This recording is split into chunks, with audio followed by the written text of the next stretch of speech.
నమస్కారం అండి, నేను గీతాంజలి. మీకోసం రామేశ్వరంలో సుమన్ టీవీ.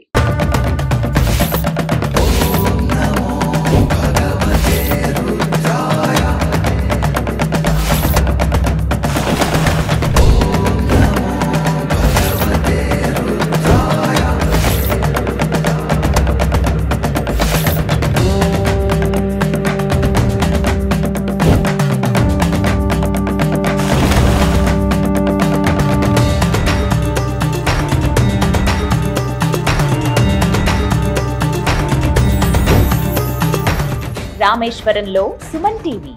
శ్రీరాముడి పాతకాన్నే కడిగిన తీర్థాలు.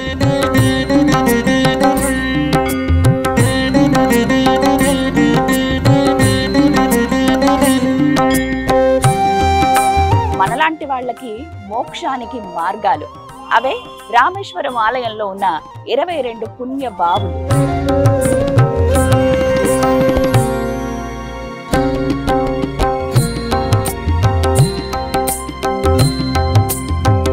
ప్రపంచంలో ఉన్న పుణ్య నదులన్నీ ఈ బావుల కిందే ప్రవహిస్తున్నాయన్నది పురాణ లిఖితం. జన్మలో ఒక్కసారైనా ఈ పుణ్య ప్రదేశంలో స్నానం ఆచరించటం మన అదృష్టం.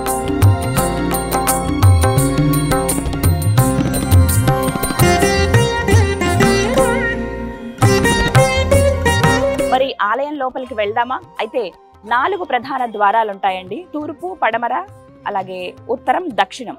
ఉత్తర ద్వారం నుంచే మనం స్నానాలు ఆచరించే వాళ్ళు వెళ్ళాలి. అంటే బావులు ఇటువైపుగానే ఉంటాయి కాబట్టి ఇక్కడి నుంచే వెళ్ళాలి. ప్రస్తుతం నేను నార్త్ ఎంట్రన్స్ దగ్గరే ఉన్నానండి. ఒక్కొక్క బావి దగ్గర ఆ బావి యొక్క విశిష్టత ఏంటి అనేది వివరించే ప్రయత్నం చేస్తాను. వెళదామా మరి? రండి.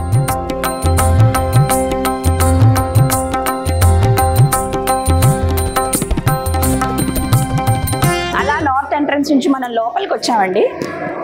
నా ముందుకు వస్తూ ఉంటే అంటే బావుల పైన ఎక్కి చేదతో నీళ్లు తోడి మన మీద పోస్తారు. వీళ్ళందరూ టెంపుల్ వాలంటీర్స్ ఉంటారండి కొంతమంది. ఓవరాల్ గా మాకు జస్ట్ ప్రోక్షణ చేసుకుంటే చాలు, ఆ తీర్థాలు మా జన్మధన్యమైనట్లే అని అనుకుంటే ఒక్క మనిషికి 25 రూపాయలు అండి. 25 రూపీస్ ఉంటుంది. లేదు ప్రత్యేకంగా మేము ఒక బకెట్ మా నెత్తి మీద పోయించుకోవాలి, పూర్తిగా స్నానం చేసినటువంటి ఆ తీర్థాల్లో తడిసిన భావన మాకు కావాలంటే గనక వీళ్ళు ఇక్కడ కొంచెం ఛార్జ్ ఎక్కువే చెప్తున్నారు. ఒక వ్యక్తికి 250 నుంచి స్టార్ట్ చేస్తే మనిషి బట్టి ఉంటుంది, ఒక్కొక్కరు ఒక్కొక్కటి అనమాట. ఒక 3 వెళ్తే 1000 రూపాయలు, 1250 అట్లా అడుగుతున్నారు అనమాట. సో చూసి మీరు కొంచెం నెగోషియేట్ చేసుకొని చూసుకుని మాట్లాడుకోండి. అంత వెచ్చించగలరు అని అనుకుంటే మీరు ఇవ్వచ్చు. ఒక 1000 రూపాయలు ఇచ్చి 3 వెళ్ళొచ్చు, ఒక ఫ్యామిలీ అలాగా. సో వీళ్ళైతే కొంచెం ఛార్జ్ డబ్బులు అయితే చెప్తున్నారు బాగానే, కాస్ట్ అది మీ నిర్ణయం. 25 రూపాయలు చాలు దాంతో వెళ్ళిపోతాం అని అనుకుంటే మీ నిర్ణయం. లేదు పర్సనల్గా మేము ఒక్కొక్క దాంట్లో తడవాలి అని అనుకుంటే కనుక కొంచెం ఛార్జ్ అవుతుంది, చూసుకుని మాట్లాడుకోండి.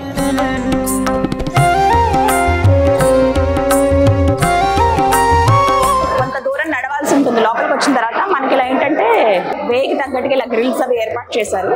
సో ఇటుపైకి వెళ్తున్నారు చూసారా, వీళ్ళందరూ కూడా 25 రూపాయల టికెట్ తీసుకున్నారు. నేను కొంచెం ఒక్కొక్క బావి గురించి చెప్పాలి కదా అని చెప్పి నేను కొంచెం ఇటువైపుగా వేరే సైడ్ వెళ్తానండి అని చెప్పాను.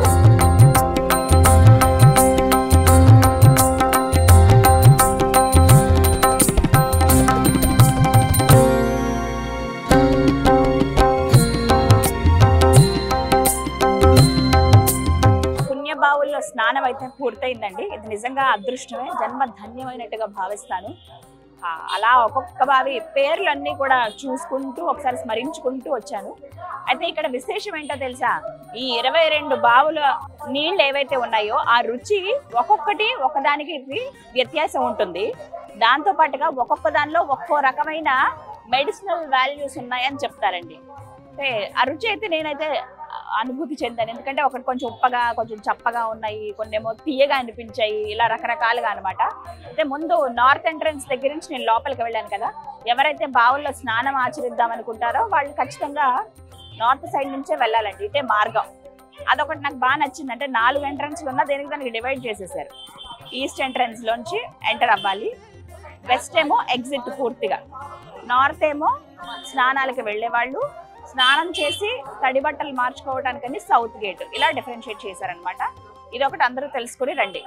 దాంతో పాటుగా ఇక స్నానాల విషయానికి వస్తే లోపలికి అలా వెళ్ళగానే ఫస్ట్ మనకి 25 రూపాయలు అండి టికెట్. మనం అలా నుంచునుంటే ఆ బావిలో నీళ్ళు తీసి ఇలా వేసేస్తారు అందరి మీద. మనకు కొంచెం మన నెత్తి మీద చల్లినా అది మనకు చాలా భావిస్తాం. ప్రత్యేకంగా పోయించుకోవాలని అనుకుంటే మనం వాళ్ళతో మాట్లాడుకొని వెళ్ళొచ్చు. నేను అలా మాట్లాడి అంటే ఒక్కొక్కటి తెలియాలి కదా అని చెప్పి ఇలా వెళ్ళాను. కొంతమంది అలా కూడా వస్తారు. 25 రూపాయలు అయితే టికెట్, అందరూ వెచ్చించగలరు. ఒక్క పర్సన్ కి 25 రూపీస్. అలా నెమ్మదిగా అలా లోపలికి వెళ్తూ ఉంటే మీకు కొన్ని విజువల్స్ చూపిస్తాను చూడండి. లోపల మొత్తం శివలింగాలు, అసలు మొత్తం శివమయమే అన్నట్టుగా ఉందండి. ముందుగా వినాయకుడిని చూడొచ్చు, పెద్ద గణపతి, ఆ తర్వాత ఒక్కొక్క శివలింగం ఒక్క పేరుతో శివయ్య కొలువై ఉన్నారు. లోపల ఇంకా కన్స్ట్రక్షన్ అవి కూడా నడుస్తున్నాయి, ఇంకా అవి అంతా డెవలప్మెంట్ చేస్తూనే ఉన్నారు. అలా నెమ్మది వెళ్ళిన తర్వాత ఫస్ట్ మనకి కనిపిస్తుందండి మహాలక్ష్మి తీర్థం. అక్కడి నుంచి ఉంటుంది మొత్తం 22 అనమాట. మొట్టమొదటిది మహాలక్ష్మి తీర్థము. నీళ్లు కొంచెం అంటే ప్రతి ఒక్క బావిలో నీళ్లు కూడా చాలా తేటగా ఉన్నాయి అనమాట. పైన నుంచుంటారు చిన్న చిన్న బకెట్లు అవి పట్టుకొని, white colour, white and white వేసుకున్నారు. టెంపుల్ వాలంటీర్ వాళ్ళు. సో వాళ్ళు ఒక్కొక్క చేతతో తీసి మనకి నెత్తి మీద నీళ్లు పోస్తారనమాట. నాకైతే ప్రతి ఒక్కటి కూడా చాలా విశేషము, చాలా సంతోషం అనిపించింది. ముందుగా అంటే ఎక్కడో మనకి ఇలాంటి అవకాశాలు రావు. ప్రపంచవ్యాప్తంగా ప్రవహిస్తున్నటువంటి నదులన్నీ కూడా ఎక్కడే ఉన్నాయి, ఎక్కడ ప్రవహిస్తున్నాయి అవి ఈ బావుల కింద ఉన్నాయి అనేది ఒక నమ్మకం. అలాగే ఈ రామనాథ స్వామి కోవిల్లో రామేశ్వరం యాత్రలో ఇది కీలకమైనటువంటి ఘట్టం అండి. ప్రతి ఒక్కరు ఖచ్చితంగా స్నానం ఆచరించాలని చెప్తారు. వీలు పడని పక్షంలో కొంచెం ప్రోక్షణ చేసుకోవాలి. కొంతమంది అయితే బాటిల్స్, సీసాలు తీసుకొస్తున్నారు. వాళ్ళు ఏంటంటే తీసుకెళ్ళి, కానీ సీసాల్లో పోయట్లేదండి. మీరు తీసుకెళ్ళినా ఇబ్బంది పడాల్సి వస్తుంది. వాళ్ళని అడగాలి, రిక్వెస్ట్ చేయాలి. వాళ్ళు ఏమంటారంటే నెత్తి మీద జల్లుకోవాలమ్మా, అలా తీసుకెళ్ళకూడదు.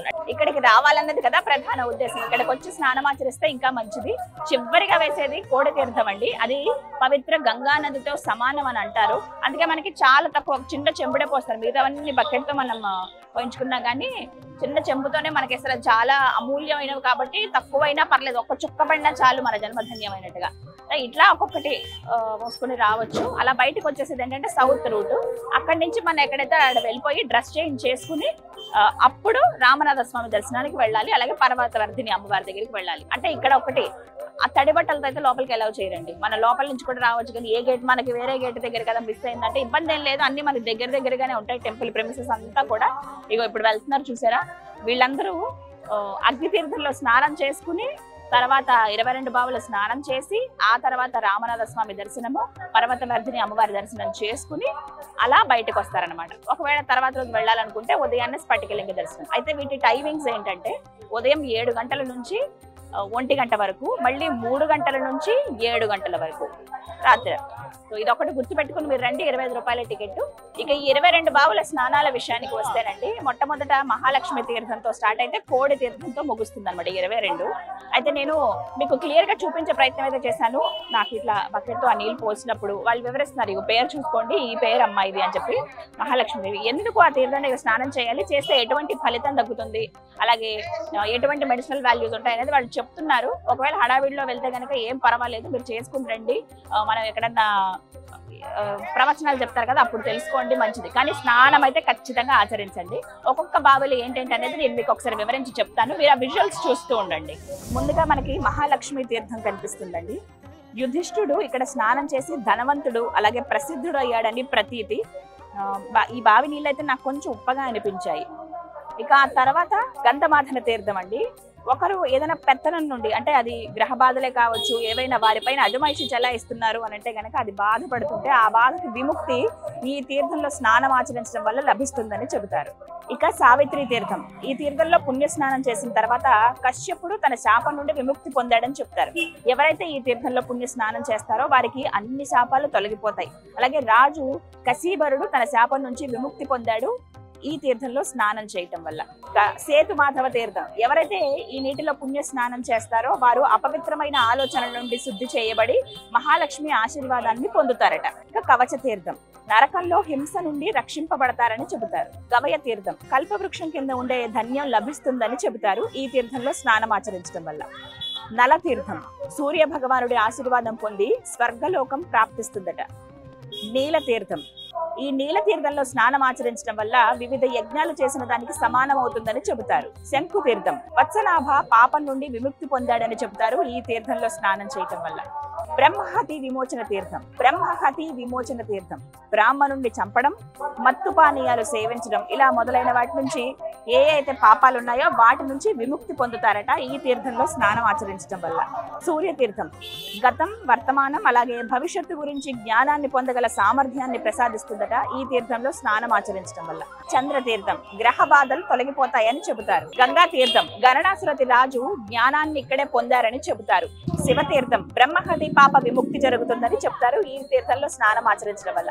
సత్యామృత తీర్థం తెలియకుండా మనం అనేక శాపాలకు గురవుతూ ఉంటామండి, అలాంటి వాటికి ఇక్కడే విముక్తి లభిస్తుందని చెబుతారు.